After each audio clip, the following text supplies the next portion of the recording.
As researchers, there's some things we can't understand just by looking at numbers or reading texts. The substance abuse crisis is exactly that kind of thing.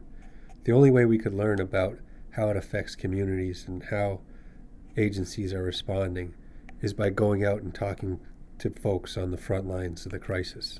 There's always been drugs. We had the war on drugs in the 80s and 90s, but people are just dying at rates that we've never seen before. In 2015, we had 123 overdoses that resulted in 15 deaths. Closing your eyes to it doesn't work for a community. Where there are so many overdoses, you're certainly more vigilant. Where you can't wait a day or two, because you don't know if that next day is going to result in an overdose and a death. You worry. I mean, you worry about these people, and a lot of them are young. You worry that you're going to release somebody and they're going to go overdose, and it happens. We have 2 a.m. somebody overdoses. We don't have a resource to call and say, I have this person right now. What is the best plan of action for him to get into a substance abuse or a detox bed? Our Section 35, which are the involuntary civil commitments, those numbers are going through the roof. Families would come in, they'd file a petition, a doctor would speak to the person and determine that they were an appropriate candidate for an involuntary commitment, and then the family would find out the only bed available is down at Bridgewater, which is not a nice place. Somebody that's identified and needs substance abuse services, we're going to work with them. So the district attorney has a diversion program, but there's also the Essex County Sheriff's Department Detox Center that just opened up, 28 days of detox, where you're in Middleton, you're incarcerated, but you're going through a very intense detox. Those are options that we want our guys that are committing crimes like larcenies or property crimes to go in and get that type of detox and substance abuse services. I think the problem is for people who are addicted to drug, crime is just so closely entwined, because they'll commit theft because they need to support their habit, and then it just becomes worse and worse, and sometimes they'll become violent because they're just trying to get money. And I would say 80% of the cases coming in here are drug addicted people. We give them the option of going to the detox program. We were particularly interested to learn more about this detox center.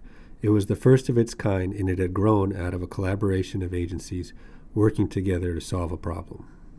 You get a medical component, 24-hour medical care to get people off of their addictions and look at the mental health issues. You get the ad care component. We have 3 clinicians for 42 people. And then we have our staff up there, Sean Labroda and Paul Roycroft, that manage the program piece of it. And then we have a ton of volunteers that come in and do NA, AA, and we've got some people that come in and do run groups. I grew up in a good town, Newburyport. I have a really good support system, my family and everything. Really move on after high school. I just kind of stayed in my town and just kind of, felt like wasn't going anywhere, wasn't doing anything. And then, the drugs came along, obviously. I just started with smoking weed, and then it was doing pills here and there.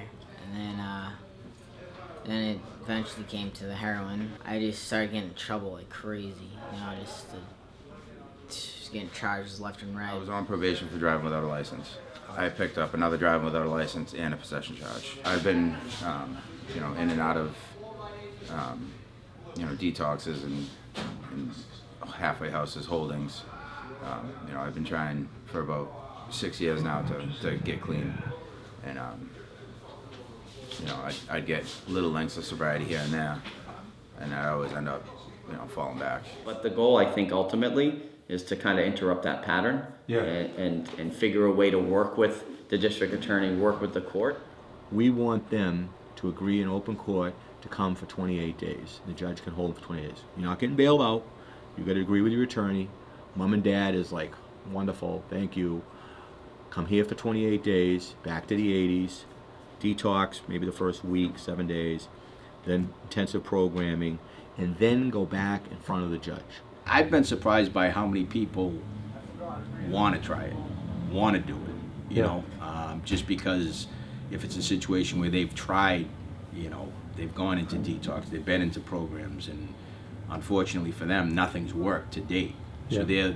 they're, I think their hope is that, this is what's going to work for me. Problem was though, it wasn't really court ordered like this, so I didn't.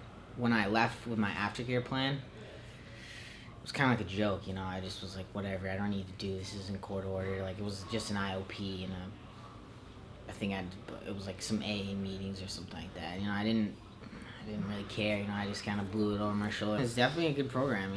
It's definitely.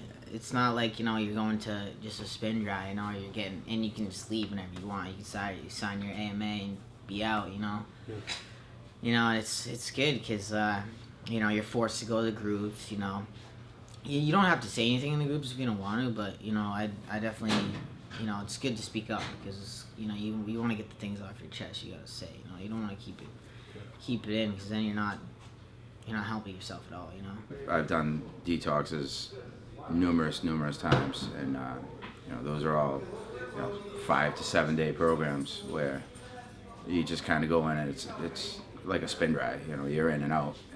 This being a 28-day program,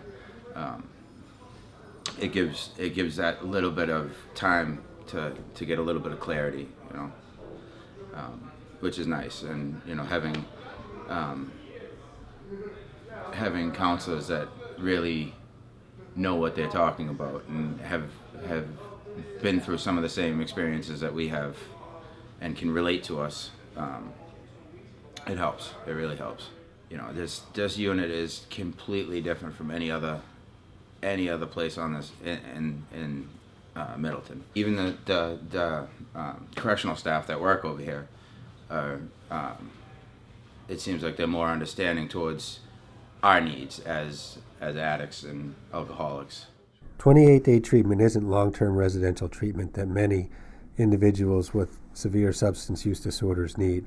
We really wanted to know more about what happened to these individuals when they returned to the community. We heard that it's a work in progress, from making sure that conditions of probation are correct, to providing quality housing, to ensuring individuals receive intensive enough treatment. We'll put you on OCC level 3 for 90 days. We'll get you some treatment. We'll have you screened. And if you're successful in 90 days, we'll terminate your case. Sometimes you'll get cases where, they're overloaded with conditions where, they have everything. They have to do batterers program, anger management, drug and alcohol testing, substance abuse evaluation, mental health assessment. And I think in that situation where it hasn't been discussed with probation, you're almost setting the person up to fail because there's just too much going on for them where they can't get it all done.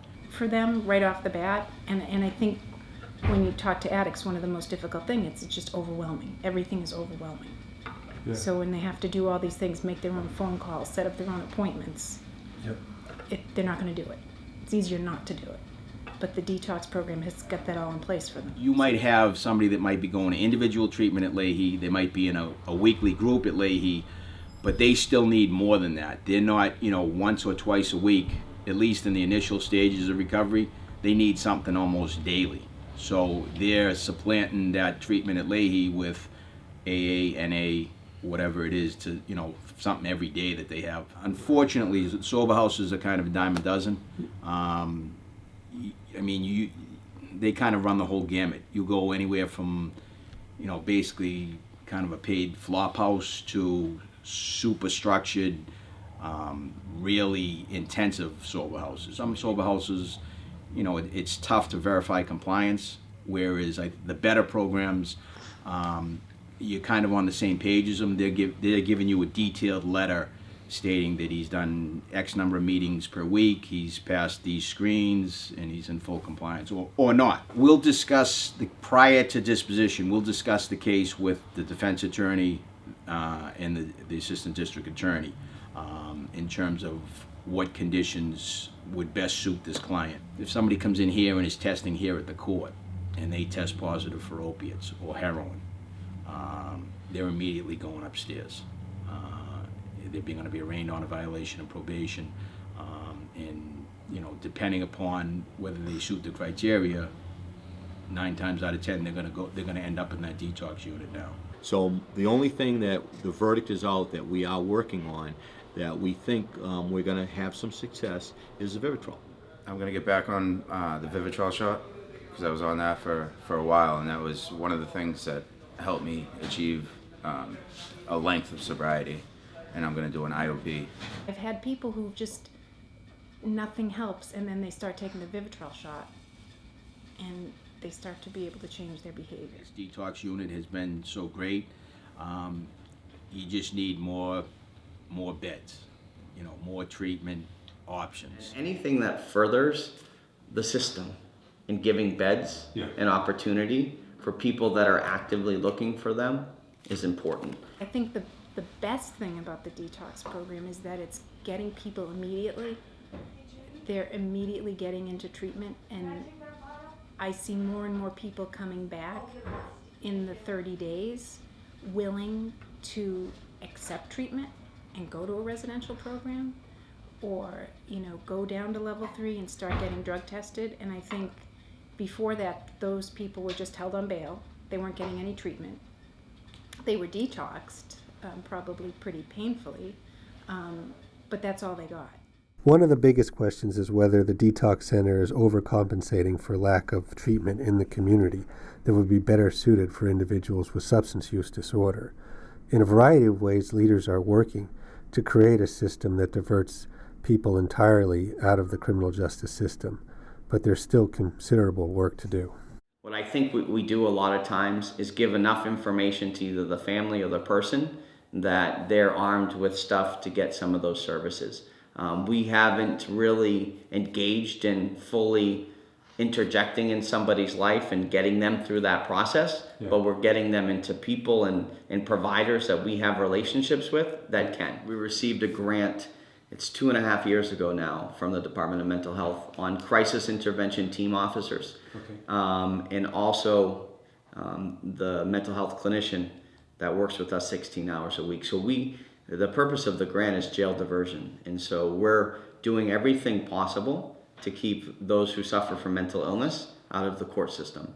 And so when you have officers trained in crisis intervention, they're going to have the ability to recognize certain signs of mental illness and then hopefully direct them into the spot, know how to talk to them, know what to do physically with them, so that we're not exacerbating a situation and making a manic episode of disorderly conduct. If I see somebody who might be eligible for diversion, I'm going to send them. I'll throw anyone into diversion I possibly can if that will work. It's resources, really. It's tough. It takes a lot to treat people and to cure the addiction. And I think we need more beds. We need more beds for females in particular. I think a lot of people turn to opiates and heroin because they have mental health issues that have gone untreated. And I think people self-medicate.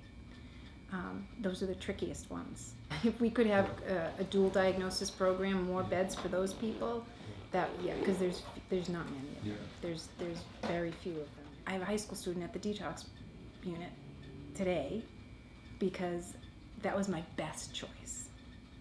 And it's not a great choice. It's jail. It's a different part of the jail, and he's getting help, but it's jail. This is not the best place to fix this problem. Do you know what I mean? Like, the criminal justice system is probably not the best place. We're not the best equipped group to be handling it, but we don't have a choice because it impacts everything we do every day, all the people that come in. It's so intertwined. So I think we have to respond.